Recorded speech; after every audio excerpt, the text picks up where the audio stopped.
کہ قبر میں ہماری تختیاں بند کر کے جب لوگ چلے جاتے ہیں قبر کی مٹی میں،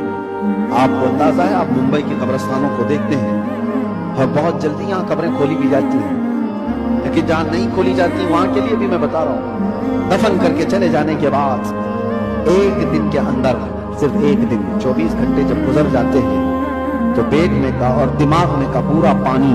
پیپ کے ذریعے سے کسی طرح سے اس کے ناک اور منہ سے باہر نکل جاتا ہے، اس کے کانوں سے سب نکل جاتا ہے، اور اس کے بعد دن جیسے جیسے گزرتے جاتے ہیں، اگر قبر کے حشرات یعنی کیڑے مکوڑے اس کے جسم کو کھانے لگ گئے تو بہت جلدی وہ گلنا شروع کر دیتا ہے۔ 3 دن کے اندر پیٹ پھٹ جاتا ہے، اور پیٹ کے پھٹ جانے کے بعد جو تعفن نکلتا ہے اس کی چیزیں سب اس کی باہر ہو جاتی ہیں، اور اس کے بعد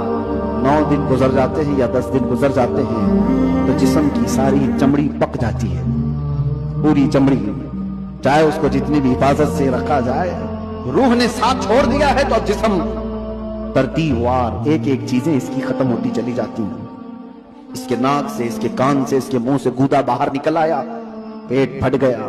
اب چمڑی گلنے لگ گئی، پھر اس کے 40 دن گزرنے والے ہوتے ہیں کہ ہڈیاں سب باہر نکلنے لگ جاتی ہیں، دکھتی ہیں، ہڈیوں کا اظہار ہو جاتا ہے، چہرہ کسی حد تک رکھا جاتا ہے، کہا گیا کہ مہینہ گزر جاتا ہے تو کہ اس کی آنکھوں کی پتلیاں بھی باہر نکل جاتی ہیں،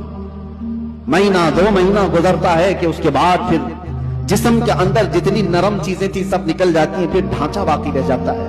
اور ڈھانچہ، ہڈیاں بھی اپنے آپ میں ٹوٹنے لگ جاتی ہیں، اس کے پیروں کی ہڈیاں اس کے کمر سے الگ ہو جاتی ہیں، اس کے گھٹنے سے اس کے ران کی ہڈیاں الگ، اس کے بازوؤں کی ہڈیاں الگ، اسی لیے 6 مہینے سال بھر کے بعد جب آپ قبر کو دوبارہ کھود رہے ہوتے ہیں تو پورا ڈھانچہ کسی کو نہیں ملتا، کسی کی گھٹنے کی ہڈی، کسی کے سر کی کھوپڑی اور کسی کے پیر کی ہڈی، یہی سب چیزیں ملتی ہیں، جسم سب چھوڑ چکا ہوتا ہے۔